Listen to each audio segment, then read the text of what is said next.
किसी से कट नहीं रही थी। एक से एक वीर लोग आ गए, सबने प्रयास करके देख लिया कि लकड़ी तो क्या चक्कर आया, आखिर एक लकड़ी है किस। तूफान का चक्कर आ गया उस चक्कर में। अब तूफान आया तो भाई उसने उनके पूरे जहाज को। हेलो दोस्तों, कहानी संख्या नंबर 35 में मैं आपका दोस्त स्वागत करता हूँ। अभी आपने सभी कहानियां सुनी है। अब मैं धीरे धीरे देखिए कहानी में, जैसे मुझे एडिट नहीं करना आता था, धीरे मैं मतलब एडिट क्या, कट लगाना नहीं आता, मैं धीरे कट लगाने का हल्का फुल्का कर ले रहा हूँ। अब देखता हूँ कहीं अच्छा एडिट कर पाता हूँ कि नहीं, ट्राई करता रहूंगा। ये मेरी एक जर्नी रहेगी जिसमें आप भी जुड़े हैं और मैं भी जुड़ा हूँ।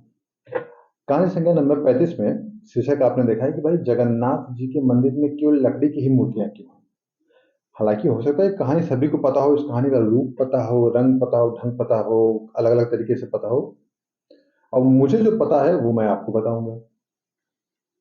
सभी जगह बाकी सभी जगह तो लगभग लगभग मूर्तियां पत्थर की हैं, आभूषण की हैं, शालिग्राम की हैं, अलग अलग हैं, तो वहां पर लकड़ी की ही क्यों।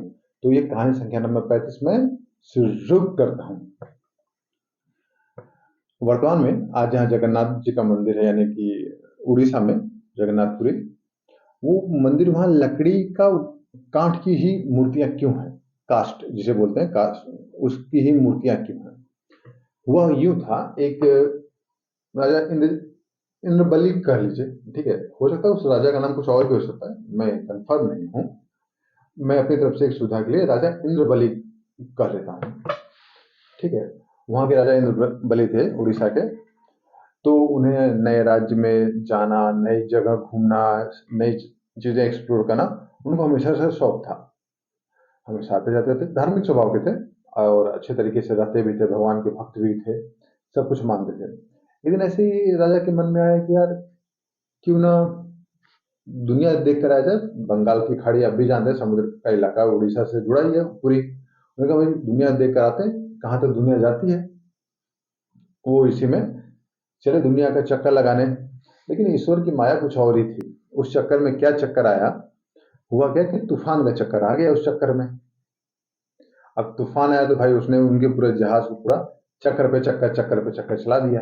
अब वो राजा और रानी दोनों बेचारे परेशान। तो हुआ क्या था, जो जहाज में लकड़ी का जो मस्तूल, तो मतलब जो मोटा वाला खंभा होता है जिसके सारे पाल होती, वो टूटी। तो राजा को कुछ लकड़ी मिली नहीं। तो राजा ने वही लकड़ी पकड़ ली। राजा जब राजा और रानी दोनों ने एक तरफ से पकड़ लिया। किसी तरह करते करते जानवर दोनों किनारे पहुंचे। राजा को लगा कि आज तो इस लकड़ी के बल पे ईश्वर आए हैं। तो उसको लगा लकड़ी कुछ में कुछ तो बात है। और इसी बीच में राजा को एक दो दिन के बाद राजा को स्वप्न भी आया कि उस लकड़ी से मूर्तियां बनवाई जाए। अब मूर्तियां बनवाने का ख्याल तो आ गया राजा के मन में। तो मैंने सोचा कि चलो ठीक है, मूर्तियां हैं, बनवाने में क्या है। उन्होंने बहुत सारे कारीगरों से संपर्क किया, एक से एक कारीगर, लेकिन किसी की छेनी चलती ही नहीं थी। छेनी मारे छेनी निकल जाए, लकड़ी मतलब किसी से कट नहीं रही थी। एक से एक वीर लोग आ गए, सबने प्रयास करके देख लिया कि लकड़ी तो कट ही नहीं रही, आखिर एक लकड़ी है किस की। अब राजा भी परेशान परेशान आसपास घूम रहा है, पता करे, कुछ नहीं करते करते एक दिन राजा को नींद लगी। तो भगवान श्री कृष्ण यानी जो जगन्नाथ जी के रूप में है, उन्होंने कहा एक काम करो, मैं एक शिल्पी भेजूंगा, तुम बूढ़ा शिल्पी भेजूंगा, तुम उसके ये काम सौंप देना। अब राजा जब अगले दिन सुबह उठा तो उसको स्वप्न याद था, क्या हाँ यार, और ऐसा एक सपना था, ठीक है। अब वो इंतजार कर रहा है कि कोई शिल्पी आए, कोई आए, लेकिन कोई वैसा बूढ़ा नहीं आया। जब दरबार खत्म होने वाला था तो एक बूढ़ा है, बेचारा बहुत बूढ़ा लगता था, जैसे हजारों वर्षों से वो बूढ़ा ही हो, पैदा भी ऐसे, मतलब ऐसी स्थिति बूढ़ेपन की थी उसकी। अब उसको देखकर तो सब सोचे कि यार ये किसको राजा ने बुला लिया। राजा ने पूछा हाँ भाई बताओ ये क्या काम है। तो बोला कि मैं उससे लकड़ी से मूर्तियां बनाना चाहता हूँ। अब दरबारी सब हंस पड़े, यार जहाँ जवानों से लकड़ी नहीं कट रही, बूढ़े से कटेगी।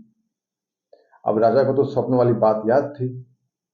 राजा का मन तो नहीं था, आधे मन से ही राजा ने कहा कि ठीक है चल, हम आपको ये कार्य सौंप देते हैं। अब सब हैरान परेशान, दरबारी बोले अरे ये आप क्या कर रहे हैं, ऐसे ऐसे कैसे, ये राजकार में ये कैसे करेगा? लेकिन राजा को सपना तो याद था ही, राजा ने बोला ठीक है, आप करो। बूढ़े ने शर्त रखी, बोला कि मैं जिस कमरे में रहूंगा उस कमरे में कोई भी आएगा जाएगा नहीं, ना तो ना तो कोई खिड़की रहेगी ना कुछ। अब राजा बोला भाई ना तो खिड़की में रहना चाहते हो ना किसी में, तो ठीक है, बात मान लिया। बोला कि चलो ठीक है। अब भाई एक दिन बीता, 2 दिन, 4 दिन, 10 दिन, 15 दिन बीत गए, तो ये सारे के सारे दरबारी ऐसे कान लगा लगा सुनते, ये हो क्या रहा है? अंदर न कोई आवाज ही नहीं आ रही, न छीनी हथौड़ी कुछ की आवाज ही नहीं आ रही है। अब राजा भी परेशान, सबका सुनते सुनते राजा ने बोला यार 19वें दिन ही दरवाजा उसने खोल दिया। बोला खोलो दरवाजा। देखा अंदर, अंदर कोई नहीं। मूर्तियां 3 पड़ी हैं, श्री कृष्ण जी की, बलदाव बलराम की, और सुभद्रा यानी उनकी बहन की। 3 मूर्तियां, तीनों वैसी आधी अधूरी जैसी लग रही थी। वो डर गया, बोला अरे ये मूर्तियां तो आधी ही अधूरी रह गई, अब क्या होगा? सारा दरबार तो चले गया। फिर राजा को स्वप्न आया कि नहीं, ये मूर्तियां इसी रूप में ही रहेंगी, क्योंकि जिस रूप में है उस रूप में मूर्तियां पूरे विश्व में कहीं नहीं मिलेंगी। यही भगवान का मन था, इसलिए वो मूर्तियां उसी रूप में रही। और जो लकड़ी वाली बात थी, कि जो लकड़ी है उसमें भगवान श्री कृष्ण का वास था।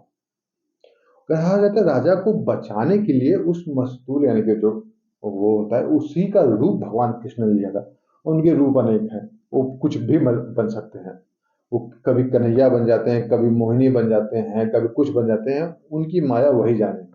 और कहानी की माया आप जाने, हमने तो सुना दिया कि कैसे हुई थी। तो कहानी गई बन में, सोचो अपने मन में। कल फिर मैं मिलूंगा एक नई और ताजा तरीन कहानी के साथ। Signing off, bye. और चैनल को लाइक एंड सब्सक्राइब जरूर करिएगा। बाय।